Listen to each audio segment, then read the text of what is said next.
स्वागत है आप सभी का अथर्व क्लासेस पर। आज की मध्य प्रदेश महिला पर्यवेक्षक की क्लास में हम 4 अप्रैल का दोनों शिफ्टों का एग्जाम एनालिसिस करेंगे और देखेंगे कि 4 अप्रैल के पेपर में किस प्रकार के प्रश्न पूछे गए थे। तो बस आप सभी से एक अनुरोध है कि वीडियो को पूरा जरूर देखिएगा, क्योंकि मुझे जैसे ही प्रश्न मिलते हैं मैं उनको डिटेल में आप सभी को समझाने का प्रयास करती हूँ, ताकि अगर इस टॉपिक से आपसे प्रश्न पूछे जाएं तो आपसे बन जाएं।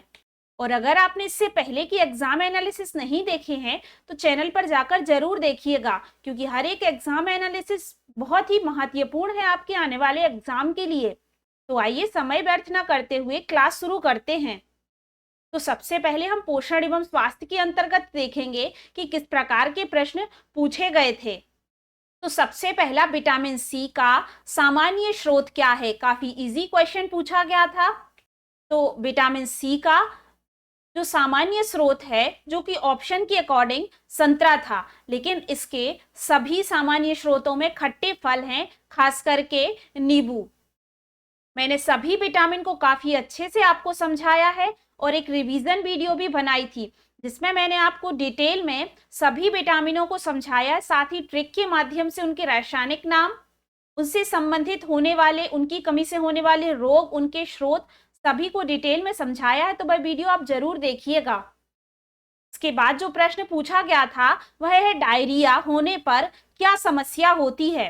तो डायरिया होने पर कई समस्याएं हो सकती हैं, जिसमें निर्जलीकरण सबसे ज्यादा होने वाली समस्या है। निर्जलीकरण यानी कि डिहाइड्रेशन, पानी की कमी, पेट में ऐंठन, मतली, उल्टी, भूख ना लगना शामिल है। साथ ही गंभीर मामलों में यह जानलेवा भी हो सकता है, खासकर बच्चों और बुजुर्गों में। तो डायरिया से संबंधित प्रश्न काफी बार एग्जाम में पूछा गया है।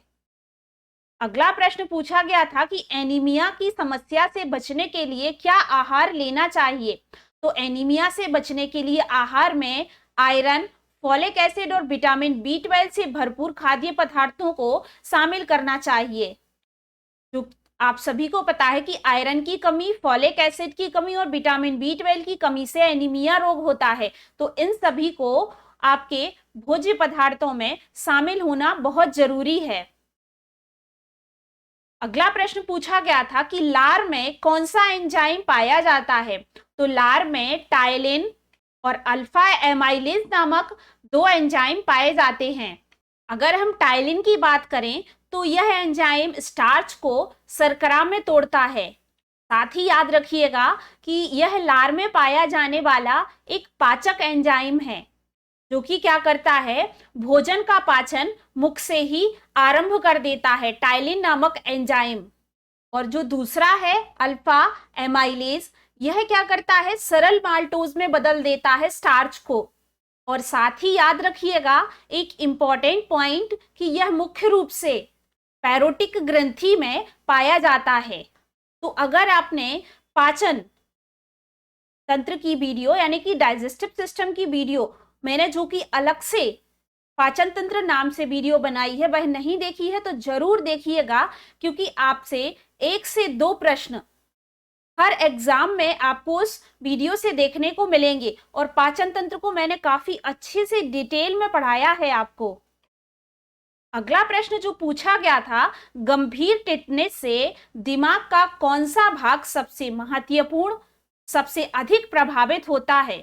तो गंभीर टिटनेस में टेटानोस्पाज्मन नामक जहर रीढ़ की हड्डी से मस्तिष्क तक तंत्रिका संकेतों को बाधित करता है, जिससे क्या होता है, मांसपेशियों में गंभीर ऐंठन होती है। तो याद रखिएगा कि जो गंभीर टिटनेस में दिमाग का केंद्रीय तंत्रिका तंत्र प्रभावित होता है, यानी कि मस्तिष्क और रीढ़ की हड्डी सबसे अधिक प्रभावित होती है गंभीर टिटनेस में।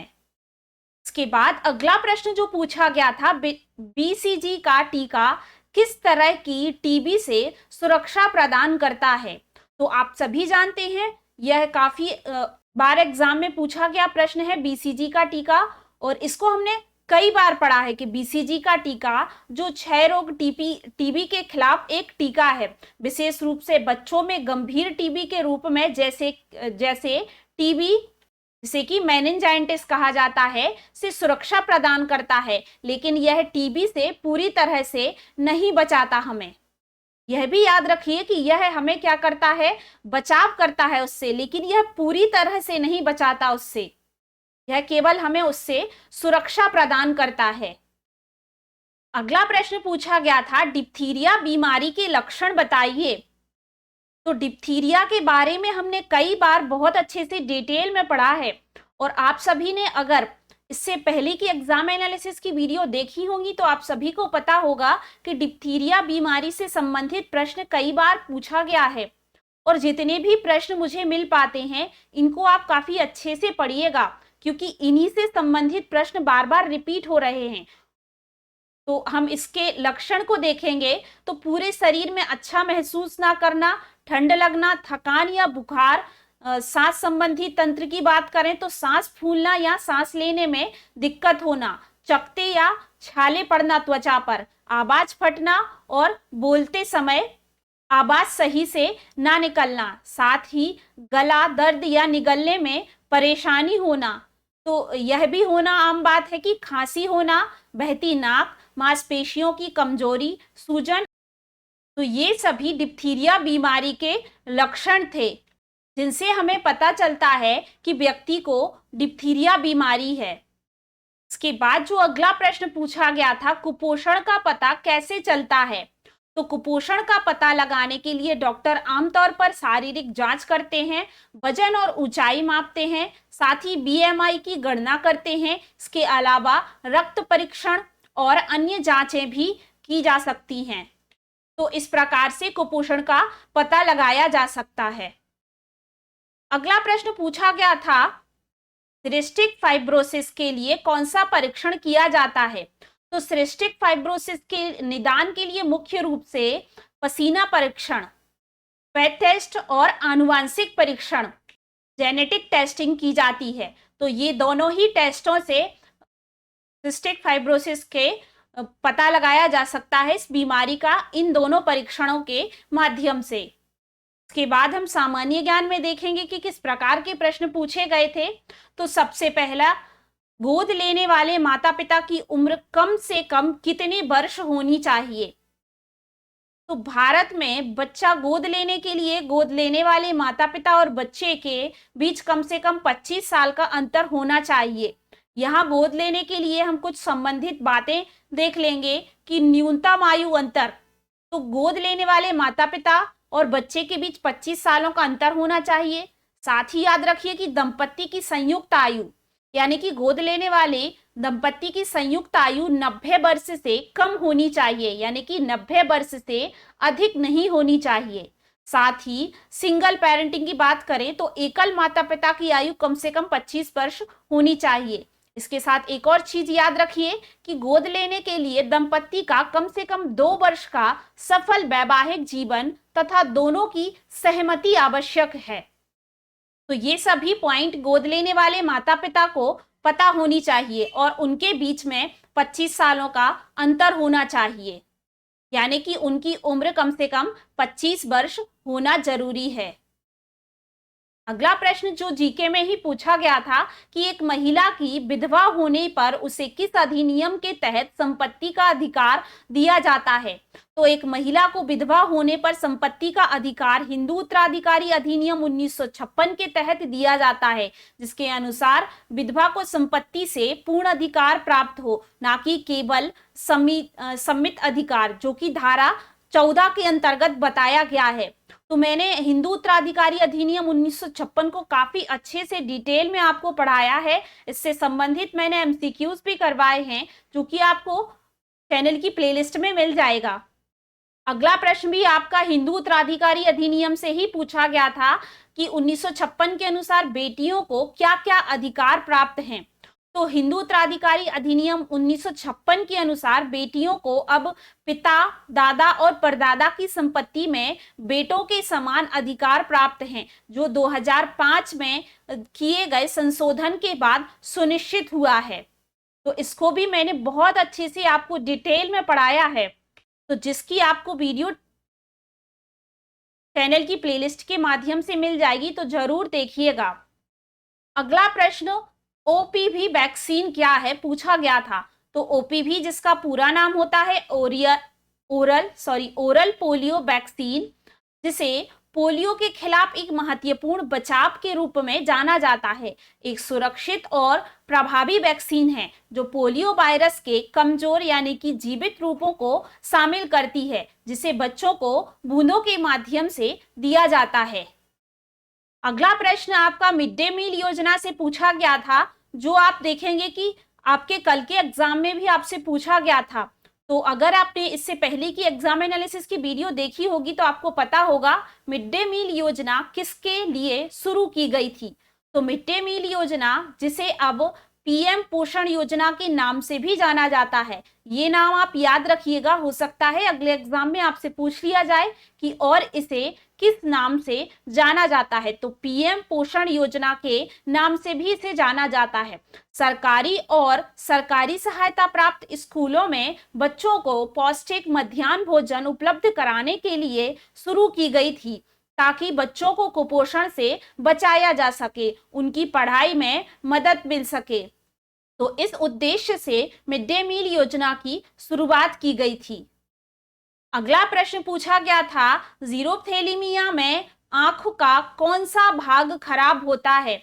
तो जीरोथैलेमिया में विटामिन ए की कमी के कारण आंख का कार्निया और कंजक्टा, या जिसे रेटिना भी कहा जाता है, प्रभावित होता है, जिसमें सूखापन, धुंधलापन और गंभीर मामलों में अंधापन भी हो सकता है। अगर हम कार्निया की बात करें तो जीरोथैलेमिया में कार्निया नरम और धुंधली हो जाती है, जिसे केराटोमलेशिया भी कहा जाता है, जिससे निशान भी पड़ सकते हैं। तो इस बीमारी का आप नाम याद रखिए कि जिसे केराटोमलेशिया के नाम से भी जाना जाता है। अगला प्रश्न आपका पूछा गया था, जेई किस प्रकार के क्षेत्र अधिक प्रभावित होते हैं।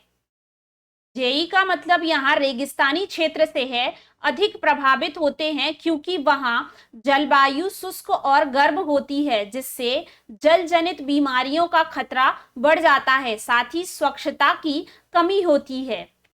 अगला प्रश्न, विटामिन के का क्या कार्य है से पूछा गया था। तो विटामिन के रक्त के थक्के जमाने और हड्डियों के स्वास्थ्य के लिए जरूरी है, जो एक वसा में घुलनशील विटामिन है, रक्त का थक्का जमाने में मदद करता है। साथ ही याद रखिएगा, इससे चोट लगने में खून बहना क्या हो जाता है, बंद हो जाता है। यह हड्डियों को मजबूत बनाने और उन्हें स्वस्थ रखने में भी मदद करता है। तो इसको भी हमने काफी बार पढ़ा है विटामिन के को, और सभी प्रकार के विटामिन को काफी अच्छे से पढ़ा है। इसकी आप महत्वपूर्ण प्रश्नों की क्लास, एमसीक्यूज की क्लास जरूर देखकर जाइएगा, आपको चैनल की प्लेलिस्ट में मिल जाएगी। आगे अगर हम कंप्यूटर की बात करें तो कंप्यूटर में एमएस वर्ड, एमएस एक्सेल से 2 प्रश्न और प्रश्न पूछा गया था। 5G में नोट बी से कुछ प्रश्न पूछा गया था। साथ ही HLR का क्या काम है, इस प्रकार से कुछ प्रश्न पूछा गया था। तो एमएस ऑफिस को तो आप अच्छे से पढ़कर जाइएगा ही, और कुछ इस प्रकार के प्रश्न भी आपसे कंप्यूटर में पूछे जा रहे हैं। तो कंप्यूटर में आपको लगभग 100 MCQs की क्लासेस मिल जाएंगी चैनल के माध्यम से, तो आप जरूर देखकर जाइएगा। इसके बाद अगर हम मैथ्स की बात करें तो मैथ्स में काफी सारे प्रश्न पूछे जा रहे हैं अब, क्योंकि अब आप देखेंगे तो एग्जाम का जो लेवल है वह थोड़ा सा बड़ा है और गणित के प्रश्नों की संख्या भी बढ़ गई है। तो प्रश्न भी हमें थोड़े से ज्यादा मिल गए हैं दोनों शिफ्टों को मिलाकर। तो हम देख लेंगे कि क्या प्रश्न पूछे गए थे। तो एक महिला 30 संतरे अपने 3 बच्चों में बराबर बांटना चाहती है, प्रत्येक को कितने संतरे मिलेंगे। तो 30/3, तो इस प्रकार से 10 संतरे हर बच्चे को मिलेंगे। तो इस प्रकार से काफी इजी और बेसिक क्वेश्चन पूछे जा रहे हैं, बस आप क्वेश्चन को अच्छे से पढ़िएगा तो आपसे बहुत अच्छे से बन जाएंगे। इसके बाद प्रश्न आपसे ब्याज से संबंधित पूछा गया था। 18,000 रुपए 10% वार्षिक ब्याज की दर से 4 वर्षों में कितना हो जाएगा। तो इसको हम यही सॉल्व कर लेंगे। 18,000 गुणा 10 गुणा 4/100। तो इस प्रकार ये 2 0 से 2 0 कैंसिल हो जाएगा। 180 गुणा 10 गुणा 4 कर लेंगे तो हमारा ब्याज निकल आएगा। आगे आपसे प्रश्न पूछा गया था कि ए 10 घंटे काम सॉरी, ए 10 घंटे में टंकी भरता है, बी 15 घंटे में, तो दोनों साथ में मिलकर कितने समय में टंकी भर पाएंगे। तो इस प्रकार के प्रश्नों को हल करने के लिए आप क्या करेंगे, 10 गुणा 15 बटे 10 प्लस 15। तो क्या होगा, 10 गुणा 15 और 10 प्लस 15 क्या हो जाएगा, 25 हो जाएगा। तो इसको हम यहीं कैंसिल कर लेंगे, तो ये 5 से कैंसिल हो जाएगा 2 बार और ये हो जाएगा 5 बार, और इसको 5 से कैंसिल कर देंगे तो 5 3 15, तो 3 दूनी 6, यानी कि 6 घंटे में टंकी दोनों मिलकर भर देंगे। तो इस प्रकार के इजी क्वेश्चन पूछे जा रहे हैं। आप बस मैथ्स के सभी टॉपिक का बेसिक क्वेश्चन जरूर सॉल्व करके जाइएगा। इसके बाद एक साइकिल को 1200 में खरीदा और 1500 में बेचा, कितने प्रतिशत का लाभ हुआ। तो अगर हम देखें कि 1500 रुपए में बेचा और 1200 रुपए में उसने खरीदा था, तो सबसे पहले तो हम 1500 में से 1200 को क्या कर देंगे, माइनस कर देंगे। जो हमारा विक्रय मूल्य है, क्रय मूल्य में से माइनस कर देंगे तो ये आ जाएगा 300। तो 300 क्या है, लाभ है। तो अब यहां पर हमसे लाभ का प्रतिशत पूछा गया है, तो हम क्या करेंगे, लाभ बटे क्रय मूल्य गुणा 100 कर देंगे। तो हमारा लाभ क्या है, इसको यहां पर लिख लेंगे 300 बटे क्रय मूल्य कितना है, 1200 में खरीदी थी, गुणा 100 कर देंगे। तो ये 2 0 से 2 0 कैंसिल हो जाएंगे, 12 से इसको कैंसिल कर देंगे, तो 12 से ये 2 बार कैंसिल हो जाएगा, 12 दूनी 24, 6 बचेंगे तो 60 हो जाएंगे, तो 12 पंचे 60। तो इस प्रकार 25% क्या होगा, लाभ प्राप्त होगा। तो इस प्रकार 25% राइट आंसर होगा प्रश्न का। अगला प्रश्न भी कुछ लाभ हानि से ही था कि 2500 रुपए की वस्तु को 25% का लाभ लेकर बेचा गया, तो विक्रय मूल्य बताइए। तो इस प्रकार से लाभ हानि से आप देख रहे हैं कि यहाँ पर ज्यादा प्रश्न पूछे जा रहे हैं। इसके बाद एक वर्गमूल से प्रश्न था, 144 कितने का वर्गमूल है, तो 144 12 का वर्गमूल है। फिर आपका डाटा सफिशिएंसी से प्रश्न पूछा गया था, तो बताना था कि किस प्रकार इन दोनों के डेटा बराबर हैं। x + 5 = 10, x = 5। तो अगर हम इस 5 को इस तरफ ले आएंगे तो ये हो जाएगा x = 10 में से 5 माइनस हो जाएंगे तो 5 बचेगा, इसका मतलब x = 5। तो ये दोनों कैसे हैं, बराबर हैं। तो इस प्रश्न का जो राइट आंसर होगा वह सत्य होगा। तो जो भी ऑप्शन में दिया होगा उसके अकॉर्डिंग आंसर लगाइएगा। अगला प्रश्न, एक व्यक्ति किसी वस्तु को 750 रुपए में बेचता है एवं 25% लाभ कमाता है, तो वस्तु का वास्तविक मूल्य क्या होगा। तो इस प्रकार से प्रतिशत से प्रश्न था। इसके बाद 250 का 50% कितना होगा, 250 का 50% निकालना था, तो काफी इजी है।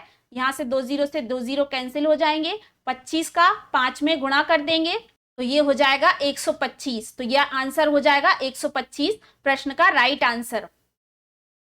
इसके बाद अगला प्रश्न 0.09 का स्थानीय मान पूछा गया था, और एक प्रश्न आप देख लीजिए कि 4, 3 और 0 0 बिंदुओं के बीच की दूरी वाला प्रश्न पूछा गया था। और चतुर्थांश से, इसके पहले वाले अगर आप देखेंगे एनालिसिस, तो उसमें चतुर्थांश से भी प्रश्न पूछा गया था। तो इस प्रकार से आप देखेंगे कि आपके 10th लेवल तक के आपसे प्रश्न पूछे जा रहे हैं। तो उनको एनसीईआरटी की 10th की बुक आप उनके बेसिक क्वेश्चन जरूर देखकर जाइएगा। इसके बाद लाभ हानि से एक प्रश्न, एसआई से और रेशियो से एक प्रश्न पूछा गया था। इसके बाद अगर हम रीजनिंग की बात करें, तो रीजनिंग में आपसे दर्पण प्रतिबिंब से प्रश्न पूछा गया था। प्रश्न आपका पूछा गया था, मदर का दर्पण प्रतिबिंब क्या होगा। तो दर्पण प्रतिबिंब में आपको बता दें कि कुछ ऐसे अल्फाबेट होते हैं जो कि चेंज नहीं होते हैं, जिसमें आप देखेंगे कि M ज्यों का त्यों रहता है, इसके बाद O वैसा का वैसा रहता है, T भी चेंज नहीं होता और H भी चेंज नहीं होता, E और R चेंज होते हैं। तो जो भी ऑप्शन में दिया होगा E और R, तो उसको आप राइट आंसर लगाइएगा, जिसमें E और R चेंज दिया होगा, उल्टा दिया होगा, इस प्रकार से। बाकी ये H, T, O और M ऐसे की ऐसे ही दिए होंगे। अगला प्रश्न पूछा गया था अंग्रेजी वर्णमाला में क्रम बताइए, तो mother, long, height, growth, child. तो इसको अंग्रेजी वर्णमाला के क्रम में दर्शाना है। तो सबसे पहले तो अगर हम देखें तो ए बी सी, सी वाला वर्ड पहले आएगा तो चाइल्ड पहले आएगा, A B C D E F G. तो जी वाला इसके बाद आएगा तो पहले नंबर पे, चाइल्ड दूसरे पर, ग्रोथ इसके बाद आएगा, ए बी सी डी के बाद एच वाला आएगा तो ये तीसरे नंबर पर आएगा, के बाद एल आएगा तो यह फोर्थ नंबर पर आएगा, और लास्ट में आएगा मदर तो यह 5वें नंबर पर आएगा। तो इस प्रकार ये हमारा क्रम रहेगा अंग्रेजी वर्णमाला के क्रम के अनुसार। इसके बाद आपसे प्रश्न पूछा गया था कि त्रिभुज, चतुर्भुज, वृत्त का वेन डायग्राम पूछा गया था। इसके बाद आपसे सीरीज से प्रश्न पूछा गया था 8, 16, 24, 32। तो ये तो आपसे सीधी 8 की टेबल ही दे दी है, तो 8 का 5 में करेंगे तो यहां पर आ जाएगा 40। अगला जो प्रश्न, तो आप देख रहे हैं कि रीजनिंग में आपसे काफी इजी क्वेश्चन पूछे जा रहे हैं, बस आप उनको ध्यान से पढ़िएगा, आपसे बहुत आसानी से रीजनिंग के प्रश्न बन जाएंगे। अगला जो प्रश्न पूछा गया था, कुत्ता, गाय, हाथी, शेर में से अलग क्या है। तो इस प्रकार के काफी इजी प्रश्न पूछे जा रहे हैं। तो इनमें से हम देखेंगे कि कुत्ता, गाय और हाथी को, ये क्या है, पालतू जानवर है जिनको पाला जा सकता है, शेर को नहीं पाला जा सकता, यह तीनों से क्या है, अलग है। इसके बाद आपसे सीरीज से ही प्रश्न था एक्स, यू, क्यू, एम और आगे पूछा गया था, तो इसको आप सॉल्व कर लीजिए। इसके बाद आपसे A B C D F G J K, इस प्रकार से काफी इजी है ये, तो इसको भी आप सॉल्व कर लीजिए। आगे क्या आएगा कमेंट बॉक्स में आप जरूर बताइएगा इसका आंसर। इसके बाद कथन निष्कर्ष से आपसे 2 प्रश्न पूछे गए थे। आगे हम बाल देखभाल की बात करें, शिशु की प्रारंभिक देखभाल, तो इससे आपसे प्रश्न जो पूछा गया था वह है फाइबर युक्त भोजन कौन सा होता है। तो फाइबर युक्त भोजन में फल, सब्जियां, साबुत अनाज, दालें, बीन्स और मेवे शामिल हैं, जो पाचन स्वास्थ्य के लिए महत्वपूर्ण और अन्य स्वास्थ्य लाभ प्रदान करते हैं। इसके बाद प्रश्न पूछा गया था प्लास्टिक की पन्नियां बंद करने पर क्या होगा। प्लास्टिक की पन्नियों पर प्रतिबंध लगाने से पर्यावरण को काफी फायदा होगा, क्योंकि इनसे होने वाला प्रदूषण कम होगा, लेकिन इससे दुकानदारों को कुछ परेशानी हो सकती है और उन्हें अन्य विकल्पों पर निर्भर रहना पड़ेगा। तो इससे क्या होगा, पर्यावरण को काफी फायदा मिलेगा। अगला प्रश्न पूछा गया था आप एक आंगनबाड़ी महिला कार्यकर्ता हैं, किसी समुदाय में टीकाकरण क्यों जरूरी है, यह बात उस समुदाय वालों को कैसे बताएगी। तो इस प्रकार से भाषाई समझ पर आधारित प्रश्न पूछे जा रहे हैं कि आप इन प्रश्नों को पढ़कर इनका कैसे आंसर दे सकते हैं। तो जो भी प्रश्न में ऑप्शन दिए होंगे उनको आप बहुत ध्यान से पढ़िएगा, उसमें ही इस प्रश्न का आंसर छुपा होगा। अगला प्रश्न पूछा गया था मातृ कुपोषण का बच्चों पर क्या असर पड़ता है। तो मातृ कुपोषण बच्चों के विकास, स्वास्थ्य और जीवन पर गंभीर रूप से नकारात्मक प्रभाव डालता है, जिससे बच्चों का शारीरिक और मानसिक विकास बाधित होता है, रोग प्रतिरोधक क्षमता कम होती है और मृत्यु का खतरा बढ़ जाता है। अगला प्रश्न पूछा गया था स्तनपान अवधि सत्र कितना होता है। तो स्तनपान की अवधि सत्र शिशु की उम्र भूख के अनुसार अलग अलग होती है, लेकिन शुरुआती दिनों में प्रत्येक सत्र जो शिशु है उसको 20 से 45 मिनट तक चलता है। हर 20 से 45 मिनट के बाद शिशु को स्तनपान कराना जरूरी होता है, और यह कब तक चलता है, 5 से 6 महीनों तक यही प्रक्रिया चलती है। के बाद अगला प्रश्न पूछा गया था एक्रोडर्मेटाइटिस एंट्रोपैथिका से कौन सा अंग प्रभावित होता है। तो एक्रोडर्मेटाइटिस, इससे कौन सा अंग प्रभावित होता है, तो इससे त्वचा यानी कि स्किन प्रभावित होती है।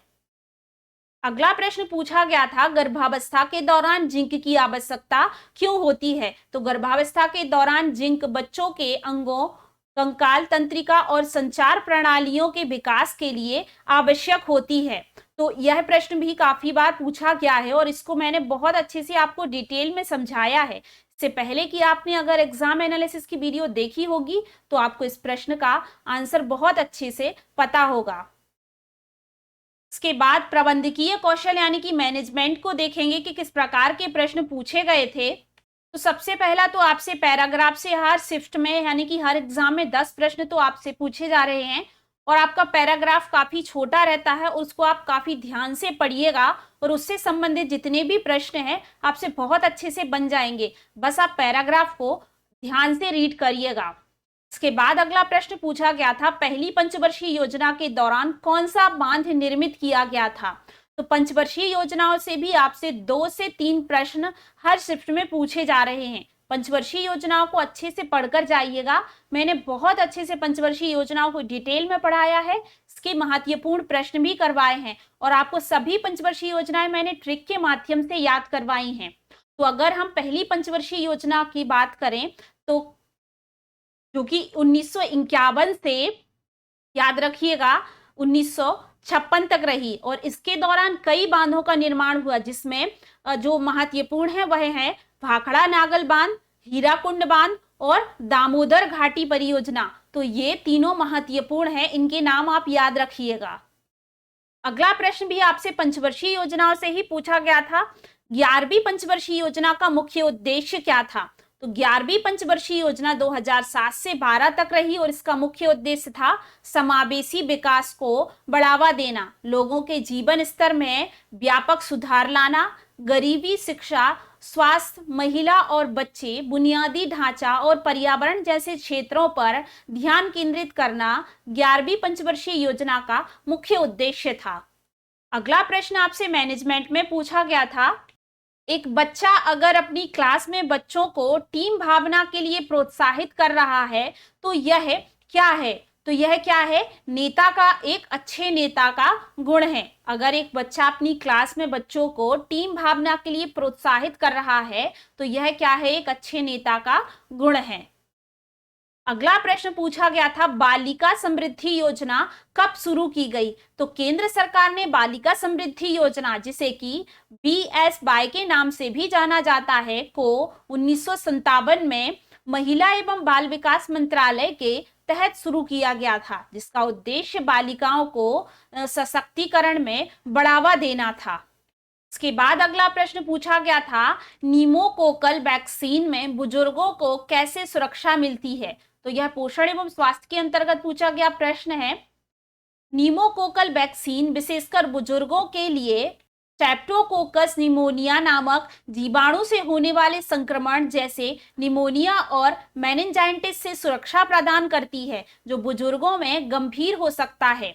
इसी के साथ याद रखिए, प्रतिरक्षा प्रणाली को मजबूत करना, यह वैक्सीन शरीर को निमोकोकल जीवाणु के खिलाफ एंटीबॉडी बनाने में मदद करता है, जो संक्रमण से लड़ने में मदद करता है। साथ ही यह गंभीर बीमारियों से बचाव करता है, निमोनिया, मेनिंजाइटिस और रक्त संक्रमण जैसी गंभीर बीमारियों से बचाव में मदद करता है। इसी के साथ आपसे नीति आयोग से 2 प्रश्न आज के एग्जाम में पूछे गए थे। तो नीति आयोग को आप अच्छे से पढ़कर जाइएगा। यह पंचवर्षीय योजनाओं का ही भाग है और पंचवर्षीय योजनाओं में मैंने इसको डिटेल में पढ़ाया है।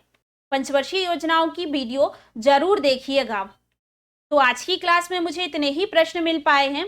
आशा करते हैं आज की क्लास आपको पसंद आई होगी। अगर वीडियो पसंद आई है तो वीडियो को लाइक जरूर करें और कमेंट करके जरूर बताएं कि क्लास कैसी लगी है, और साथ ही ये जरूर बताएं कि आपका एग्जाम किस स्टेट में है। इससे पहले कि अगर आपने क्लासेस नहीं देखी हैं तो चैनल पर जाकर जरूर देखें। हर एक टॉपिक को मैंने काफी डिटेल में पढ़ाया है, उससे संबंधित MCQs करवाए हैं। साथ ही आपको सभी सब्जेक्ट्स की मैराथन क्लासेस भी चैनल के माध्यम से मिल जाएगी, जो कि आपको मध्य प्रदेश महिला पर्यवेक्षक नाम से प्लेलिस्ट मिल जाएगी। उसमें आपको मैराथन क्लासेस मिल जाएंगी। इसमें मैंने एक ही क्लास में पूरा टॉपिक आपका कवर किया है, तो आप अपने एग्जाम से पहले वह क्लास जरूर देखिएगा। आपका बहुत अच्छा रिवीजन हो जाएगा उस क्लास के माध्यम से। और एनालिसिस की क्लासेस जरूर देखिएगा, क्योंकि हर एक एनालिसिस की क्लास आपके लिए काफी महत्वपूर्ण है, क्योंकि उन्हीं टॉपिक से आपसे प्रश्न आने वाले एग्जाम में पूछे जा रहे हैं। उन टॉपिक को आप बहुत अच्छे से पढ़कर जाइएगा और ये जरूर बताइएगा कमेंट बॉक्स में कि आपका एग्जाम किस स्टेट में है। तो जल्दी हम अपनी अगली क्लास के साथ मिलते हैं। धन्यवाद।